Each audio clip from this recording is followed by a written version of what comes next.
Un jour, un poète s'est subitement demandé qui cotait la mer. La réponse a paru toute simple, puisque nous sommes sur une île. Et c'est sans doute pour cela qu'aujourd'hui, nous nous posons une question. Qu'y a-t-il à gagner de la mer? À cela, le chercheur de TechTech vous répondra de quoi faire une bonne soupe. Ça, on gagne dans du sable là? Ça gagne du sable, ça. Ça fait une chose avec ça, avec la soupe.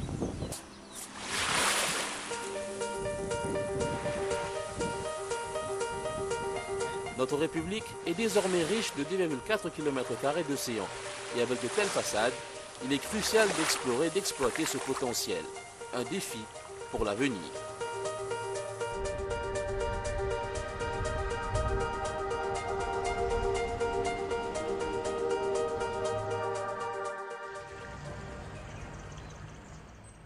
Pour avoir une meilleure idée du potentiel que renferme la mer, il faut aller à sa rencontre. Rivière Noire sur la côte ouest, où on y fait escale pour aller à la pêche, traditionnelle ou au gros, pour observer des dauphins. Vassen Kopemutu est tombé amoureux de l'océan Indien en se baignant à Ficanflac. De cette passion, il en a fait un métier. Il va être en quelque sorte notre guide. Il faut d'abord prendre mesure de ce qu'est l'océan, de sa taille. Ce qui nous entoure est immense.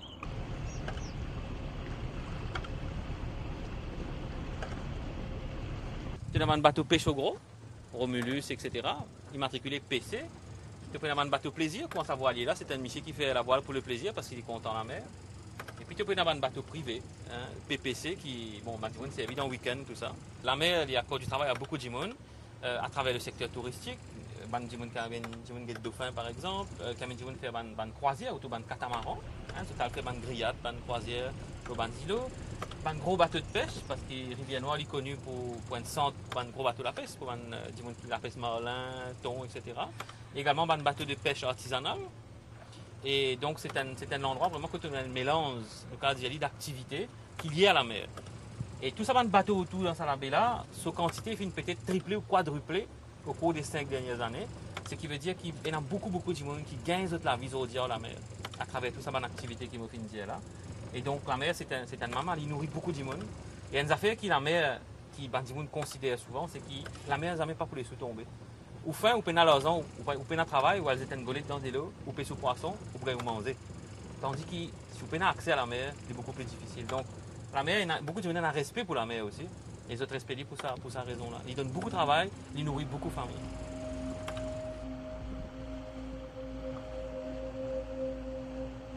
Je suis habitué à la place Ficanflac pour nager. Et Enzo, je peux baigner comme ça et mon gain ça flash, ça genre illumination là, nous cas dire. Comment dire, la mer là, comme ça, ben, ou bien qui plie, ou bien c'est comprendre et moi trouvé qu'il est vaste. Il y a beaucoup d'affaires dans la mer qui nous pas connaissent et moi j'ai décidé que bon, ça pour mon métier. Donc c'est une affaire vraiment un peu un sentiment, il est difficile à expliquer. C'est la mer, il comme une maman, hein, et quand vous travaillez au lit, quand vous la mer tous les jours, ou bien lit. Et vous remarquez surtout quand on voyage à l'étranger ou aller, vous remarquez que la mer manque. Quand on part tout lit tous les jours, ou pas sentir solidaire, ou pas plonger, ou pas nager là-dedans, vous sentez qu'il y a une affaire qui manquait. Donc c'est une affaire au plus profond de l'écho, de l'âme, qui fait que la mer, c'est une affaire bien profonde. Là, au fur et à mesure, nous pouvons sortir dans la baie Rivière Noire. Nous pouvons trouver un PPC artisanal, ou tout ça, petit pirogue là-bas, dans Beau. Donc il y a un PCR qui peut gagner toute la vie à la mer. Alors dans cette région-là, il y a un peu spécial et autour de Maurice. En fait, quand l'esclavage finit aboli, dans l'année 1835, etc., ben, beaucoup de gens, anciens esclaves, ont tourné vers la mer. Dans une reste sur la côte, le monde bien connu, hein, patrimoine mondial de l'UNESCO, et ils commencent à gagner la vie à partir de la mer. Et plusieurs générations de gens finissent gagner la vie à partir de la mer depuis cette époque-là. Et en fait, même au niveau PCR, où toute qualité de monde, hein, la côte, pas seulement les descendants d'esclaves, mais toute qualité de monde qui gagne la vie avec la mer. La mer, c'est un milieu que tout le monde côtoie, tout le monde est égal. Et vous trouvez aussi une affaire quand on a une difficulté dans la mer, il y a beaucoup d'entraide entre les gens. Donc c'est une affaire qui soude la nation mauricienne et la population.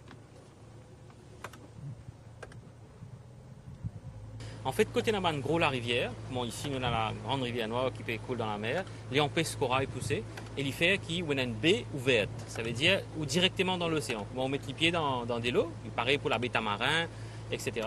Quand on met les pieds dans des lots ou déjà dans l'océan. Donc, parce qu'il n'y a aucun brisant. Alors qu'il a, par exemple, tout l'endroit côté là, un récif. Donc, l'endroit entre la terre et le récif, on appelle ça lagon. En déhaut récif, on appelle les pleine mer, l'océan.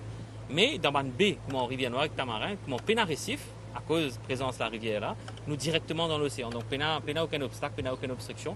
Nous sommes aussi direct dans la baie là, nous déjà dans l'océan. Donc là, quand nous étions, nous avons peut-être 30-40 mètres de profondeur. Et nous pouvons trouver qu'au fur et à mesure qu'il nous allait, la profondeur là, il peut augmenter très rapidement. Et pour un endroit que nous pouvons amener, nous pouvons avoir 3500-4000 mètres de profondeur. En fait, Maurice nous situe au sommet d'une grande montagne qui fait à peu près 3800 mètres de hauteur, qui prend depuis le fond de la mer, le fond des océans, il monte, comme une montagne comme ça.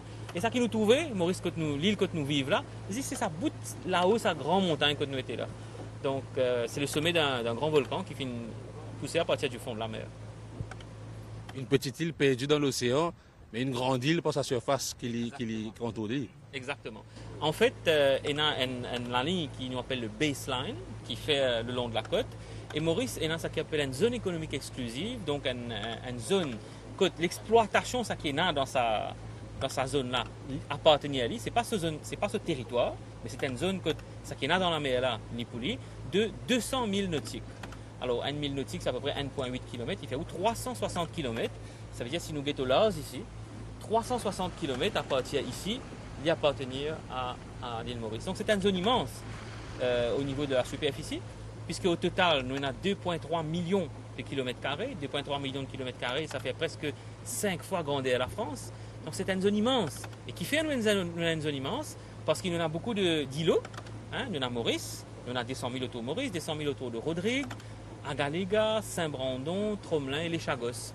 Tout ça va un petit bout de rosse qui longtemps personne ne considère important, mais c'est ça un petit bout de rosse là qui nous fait qu'aujourd'hui nous avons sa potentiel, l'eau, sa grande superficie océanique, donc de 200 000 nautiques, 360 km autour de sa bande qui fait sa superficie immense de 2,3 millions de kilomètres. Sur mer, le temps peut vite changer, mais peu importe la météo, la vue du Morne reste imposante et les vagues qui vont s'écraser à ses pieds laissent deviner une formidable énergie. Une vague qui nous peut trouver effectivement qui a à peu près 4 mètres de hauteur au large du Morne possède une énergie extraordinaire. Capter cette énergie-là, on appelle ça donc capter l'énergie des vagues pour créer l'énergie électrique. C'est un thème de recherche qui peut faire dans certains pays. Il est déjà développé également dans certains pays. Donc ça, c'est un autre potentiel au niveau énergétique. À part une vague qui nous peut gagner là, nous avons également le système de OTEC, Ocean Thermal Energy Conversion. Donc il y a un mouvement dans la mer avec une température qui nous permet de une turbine horizontale qui peut tourner. Et nous avons ce qu'on appelle une hydrolienne. Alors, par rapport à une éolienne qui sert l'air, une hélice pour faire produire courant, une hydrolienne, c'est une hélice qui est placée en bas de la mer et qui sert un courant marin, donc il tourne et il produit énergie électrique. Donc la mer, c'est un potentiel extraordinaire au niveau énergétique. Nous pensons énergie renouvelable, Maurice durable, etc. Donc, énergie renouvelable, de la mer, il y a beaucoup d'énergie. Parce que la mer, donc, c'est lui qui transporte l'énergie du soleil à travers le monde, à travers un grand courant marin et beaucoup de mouvements d'eau. Donc, c'est de l'énergie pure qui nous bien convertie pour produire courant. Nous, on a beaucoup, surtout l'hiver, un anticyclone qui amène houle, des trains de houle du sud. Donc, nous avons effectivement beaucoup d'énergie qui n'a aucun obstacle entre l'Antarctique, le pôle sud et l'île Maurice. Donc, ça fait que cette énergie-là, il n'a aucun endroit qui dissipé. Donc, s'il n'est pas dissipé, ça veut dire nous gagner les bruts. Donc, nous avons ce potentiel-là qui nous a étudié, nous a capté pour produire de l'énergie. Il est possible qu'un jour, un tel projet soit envisagé dans nos parages. Cela nous permettra de moins dépendre des énergies fossiles polluantes.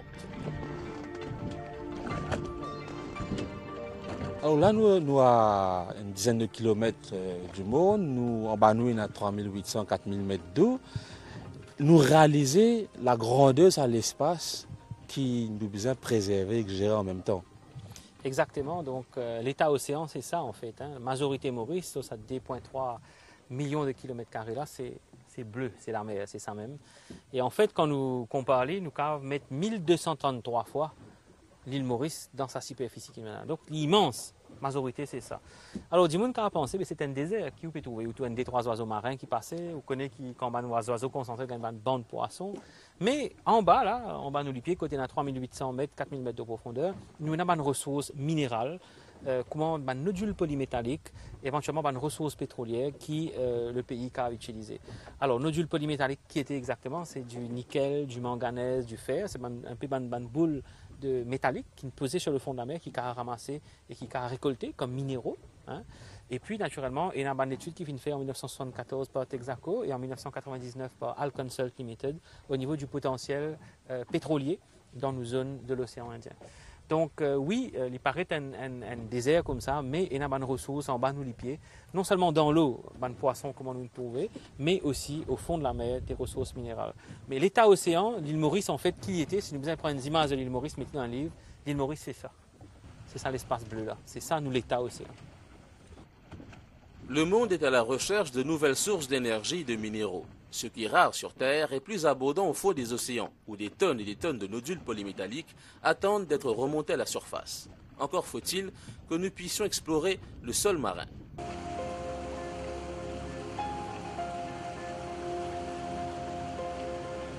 Au large de Rivière-Noire, Fanfan.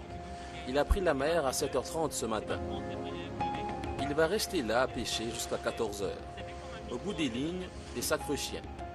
Chez la famille de Fanfan, on pêche de père en fils. Coupez la pêche comme ça. La pêche sacrée chien de la boue. On ne réussit rien? Oui, il y a de la boue, poisson milatresse. C'est un poisson milatresse. Qui fondait au la pêche là? Là, nous faisons la pêche 1200 pieds là. Merci, bonne journée, Fanfan. Allez, merci. Ça fait des générations que ça va pêcher là, vient là et la pêche avec son froid, sa profondeur là. C'est un métier du passé, mais c'est aussi un métier d'avenir. Tout à fait. Moi, pensez la mer, il nourrit beaucoup de familles. Il commande maman pour une PCR, pour beaucoup de monde de la côte ici. Et vous êtes la pêche là grand matin, mais un PCR, c'est ce propre entrepreneur. Il y en a beaucoup de monde dans l'économie, vous avez créé une micro-entreprise. Un PCR, c'est une micro-entreprise. Il y a des gens qui travaillent à lui. Un peu comme un maçon, il y a des ouvriers qui travaillent à lui pour donner ce béton. Il y a des ouvriers à lui, après ils mettent sur l'année. Il y a ce bateau, il y a ce moteur, il y a ce l'essence. Tous les matins, ils sortent qu'il y a envie, bonheur. Il fait sur la journée, quand il pensait qu'il y a assez de poissons, il y a le poisson à Bayan. Donc c'est une micro-entreprise. Et c'est une affaire qu'il ne faut pas nous négliger. On pensait que Maurice peut toujours penser que PCR artisanal, c'est un métier qui peut disparaître. Non, au contraire, c'est une affaire qui est bien encouragée. Parce que c'est des gens qui pas pour mourir de faim. C'est des gens qui sont micro-entrepreneurs, ils connaissent le travail, ils connaissent quand ils travaillent, qui besoin la pêche, qui pas besoin la pêche. Et c'est ça, vous pensez, qui peut permettre un développement intégré dans une zone rurale, dans une zone comme Rivière-Noire, Morne et même autour de l'île.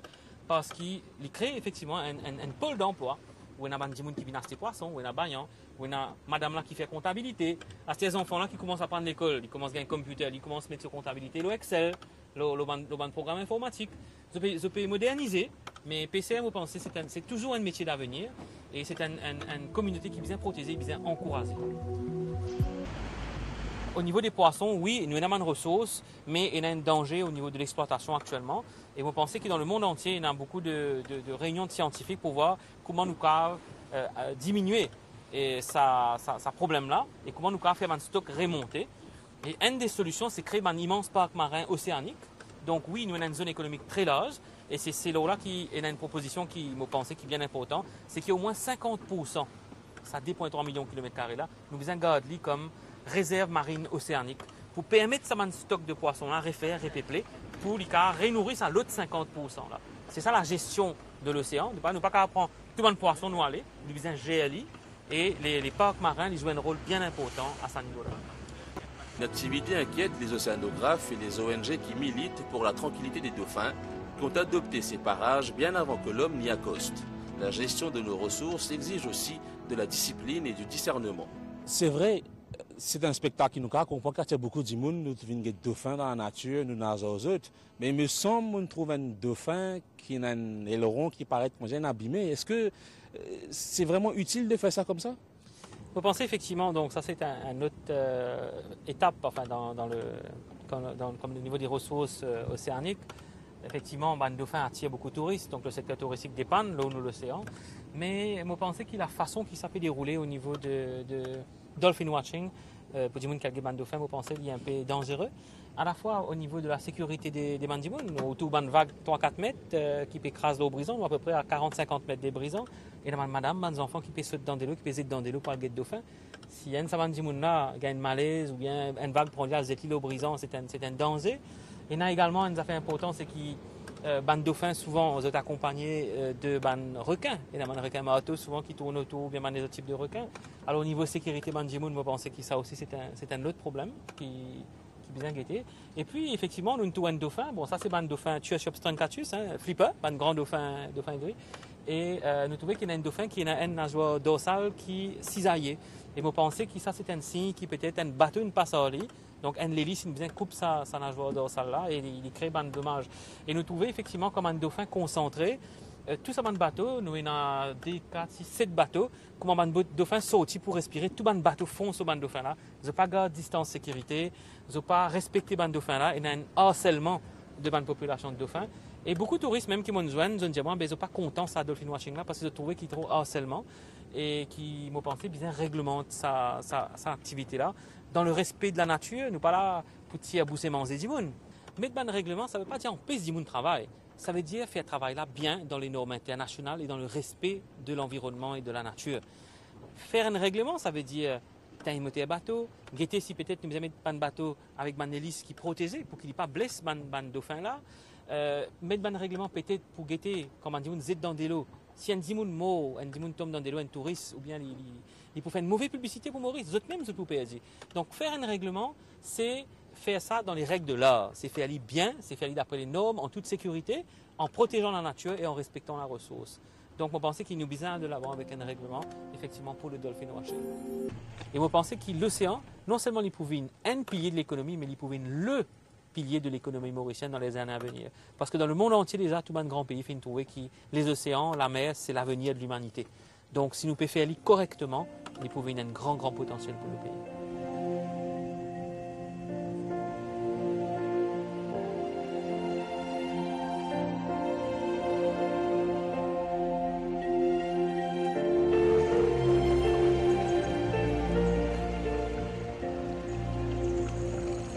Notre évaluation de ce que pèse et de ce que renferme l'océan s'achève.